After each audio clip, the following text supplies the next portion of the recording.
আসসালামু আলাইকুম ওয়া রাহমাতুল্লাহি ওয়া বারাকাতুহু। নিশ্চয়ই সকল মোবাইল টেকনিশিয়ান ভাইরা ভালো আছেন। আলহামদুলিল্লাহ, আপনাদের দয়ায় আমিও ভালো আছি। বন্ধুরা, প্রতিনিয়ত চেষ্টা করছি নতুন নতুন কিছু কাজ আপনাদের মধ্যে শেয়ার করার জন্য। কিছুদিন আগে এক টেকনিশিয়ান ভাই আমার এক ভিডিওর নিচে কমেন্ট করেছে যে ভাই, আমরা অরিজিনাল চার্জিং পোর্ট কিভাবে চিনতে পারি। আমাদের কাছে যখন কোনো পাইকার বিভিন্ন রকমের চার্জিং পোর্ট নিয়ে আসে বিক্রি করার জন্য, তখন তাদেরকে যখন বলি যে ভাই আমাদেরকে অরিজিনাল চার্জিং পোর্ট দেন, তখন ওরা সব চার্জিং পোর্টই অরিজিনাল বলে চালিয়ে দেয়। এখন আমরা কিভাবে অরিজিনাল চার্জিং পোর্ট সহজেই চিনতে পারি? আমি ভিডিওটা শুরু করার আগে আমি বলে নেব যে যারা এই বিষয়টা সম্বন্ধে সঠিক তথ্য জানেন না বা বুঝেন না কিভাবে অরিজিনাল এবং ডুপ্লিকেট চার্জিং পোর্ট নির্ণয় করবেন, তারা সম্পূর্ণ ভিডিওটা দেখবেন। আর যারা সিনিয়র পারসন আছেন যারা আগে থেকে এটা সম্বন্ধে অভিজ্ঞ, আমি মনে করি তারা এই ভিডিওটা অ্যাভয়েড করে গেলে অনেক ভালো হবে।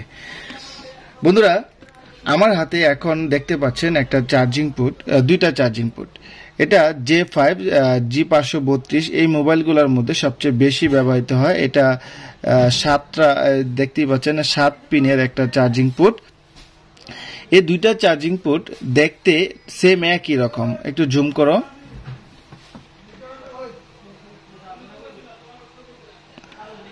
বন্ধুরা, আপনারা লক্ষ্য করে দেখুন, এই চার্জিং পোর্টটা 7 পিন, এটাও 7 পিনের একটা চার্জিং পোর্ট। এই চার্জিং পোর্টগুলো সবচেয়ে বেশি ইউজ করা হয় স্যামসাং মোবাইলের মধ্যে। এই যে চার্জিং পোর্টগুলো, এখন এই চার্জিং পোর্টগুলোর মধ্যে কোনটা অরিজিনাল এবং কোনটা ডুপ্লিকেট আমরা কিভাবে চিনব? বন্ধুরা, আপনারা যদি একটু লক্ষ্য করেন একটা বিষয়, তাহলে স্পষ্ট হয়ে যাবে যে এই যে চার্জিং পোর্টটা দেখতে পাচ্ছেন, এই চার্জিং পোর্টটার মিডলে যে পিনগুলো আছে, এই পিনগুলো একটা স্টিলের পাতের উপরে স্থাপন করা আছে। আর এই যে চার্জিং পোর্টটা লক্ষ্য করে দেখুন, এই চার্জিং পোর্টের যে পিনগুলো আছে, এই পিনগুলো একটা প্লাস্টিকের উপরে বসানো আছে। এখন আমি আপনাদেরকে এটা ভেঙে দেখানোর চেষ্টা করব।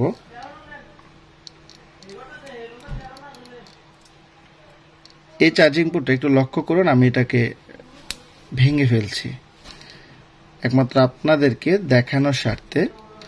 আমি মনে করি এটা নতুন যে জিএসএম ভাইরা আছে তাদের জন্য বোঝা অনেক সহজ হয়ে যাবে। এই চার্জিং পোর্টটা আমি পরিপূর্ণ ভেঙে এই যে চার্জিং এর যে পিনটা, এই পিনটা আমি আলাদা করে ফেললাম। এটা আপনারা লক্ষ্য করে দেখুন, এটা কিন্তু নিচের দিকে যে অংশটা, এটা হচ্ছে একদম প্লাস্টিকের। আর এই প্লাস্টিকে হওয়ার কারণে দেখা গেছে আমরা যখন চার্জিং লাইনটা ঢুকাতে যাই, তখন হালকা নাড়াচাড়া হলে দেখা যায় যে এটা ভেঙে যায়।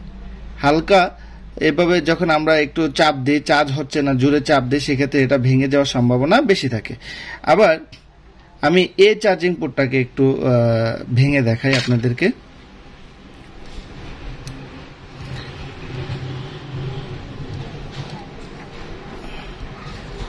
বন্ধুরা, আপনারা এই চার্জিং পোর্টটা লক্ষ্য করে দেখুন।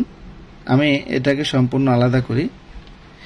এই চার্জিং পোর্টটার যে পিনগুলো আছে, এই যে পিনগুলো আছে, এই পিনগুলো একটা স্টিলের পাতের উপরে স্থাপন করা হয়েছে। আর স্টিলের পাতের উপরে স্থাপন করার কারণে যে উপকারটা হয়েছে সেটা হলো যে চার্জিং পোর্টটা যখন আমরা ভিতরে ঢুকাই, এটা যখন আমরা কানেকশন করতে যাই, সেক্ষেত্রে এটা ভেঙে যাওয়ার সম্ভাবনা কম থাকে। আর এটাকে আমরা অরিজিনাল হিসাবে গণ্য করে নেই। আর এটার ক্ষেত্রে দেখা গেল যে আপনারা আবারও লক্ষ্য করে দেখুন, এই যে আমি আমার হাতের তালুতে যদি রাখি, এই যে লক্ষ্য করুন, এই যে এটা হচ্ছে পুরোটা প্লাস্টিকের আর এটা হচ্ছে স্টিলের।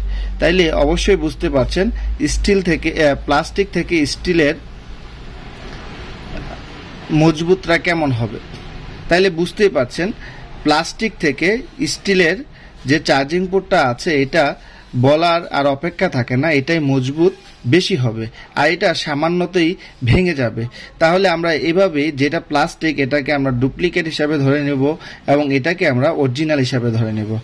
এগুলা হচ্ছে স্যামসাং এর চার্জিং পোর্ট। আবার আমরা যদি কিছু চায়না সেটের হুয়াওয়ে চার্জিং পোর্টের কথা ধরতে যাই, এই চার্জিং পোর্টগুলোর ক্ষেত্রে ঠিক একই ধরনের। আপনি এখানে লক্ষ্য করে দেখুন, এই যে এই চার্জিং পোর্টটা আর এই চার্জিং পোর্টটা দুইটা একই ধরনের চার্জিং পোর্ট। একই ধরনের চার্জিং পোর্ট। এই চার্জিং পোর্টটাও আমি ভেঙে দেখাই আপনাদেরকে।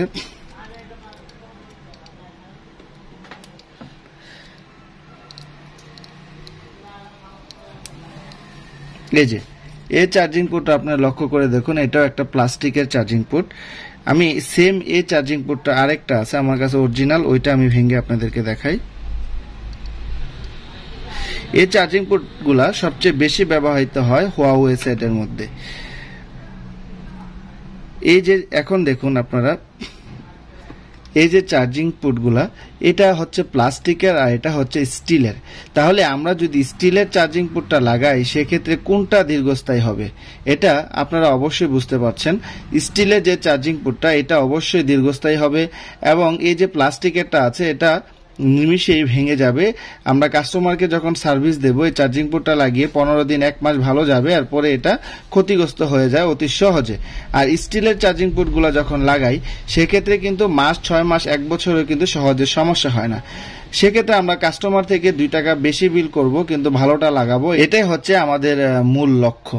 বন্ধুরা, তদ্রূপ এই কিপ্যাড মোবাইলের ক্ষেত্রে আবার ভিন্ন ধরনের। এই কিপ্যাড মোবাইলগুলো, এগুলো হচ্ছে কিপ্যাড মোবাইলের চার্জিং পোর্ট। এই কিপ্যাড মোবাইলের চার্জিং পোর্টগুলো আসলে অনেকে বলতে পারে যে ভাই এগুলো তো স্টিলের হয় না। আসলে কিপ্যাড মোবাইলের চার্জিং পোর্টগুলো আসলে স্টিলের সচরাচর পাওয়া যায় না। যেমন এগুলো কিপ্যাড মোবাইলের চার্জিং পোর্ট। এই কিপ্যাড মোবাইলের চার্জিং পোর্টগুলা আমি যদি আপনাদেরকে ভালো করে হাতের তালুতে রেখে দেখাতে যাই, দেখুন এখানে এই যে চার্জিং পোর্টটা এটা হচ্ছে সোনালী রঙের চার্জিং পোর্ট। এটা প্রাইস তেমন ডিফারেন্স না, তবে এই সোনালী রঙের যে চার্জিং পোর্টটা আছে এটা একটু মজবুত, আর এটা হচ্ছে সিলভারের। এটা আপনি চাপ দিলেই সহজে ভেঙে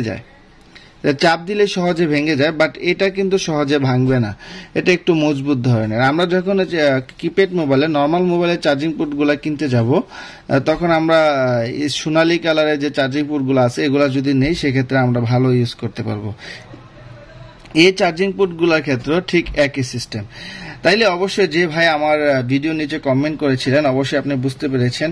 আর যারা নতুন টেকনিশিয়ান ভাই, যারা সম্পূর্ণ ভিডিওটা দেখেছেন, আশা করি অবশ্যই যারা আমার এই সম্পূর্ণ ভিডিওটা দেখেছেন কিভাবে আপনারা অরিজিনাল এবং ডুপ্লিকেট চার্জিং পোর্ট চিনতে পারবেন অবশ্যই বুঝতে পেরেছেন। তবে আমি আপনাদেরকে এটা ভেঙে দেখিয়েছি এই কারণে যাতে আপনারা সহজে বুঝতে পারবেন, এবং আমি যেটা বলেছি আমার কথাটা সত্য কিনা এটা দেখানোর জন্য আসলে আপনাদেরকে ভেঙে দেখানো হয়েছে। আপনারা ভাঙার দরকার নেই, আপনারা এভাবে খেয়াল করলেই দেখবেন যেটা স্টিলের দেখতে পাবেন, স্টিলের পাত আছে ভিতরে, ওইটা অরিজিনাল, এবং যেটা প্লাস্টিকের এটা হচ্ছে ডুপ্লিকেট।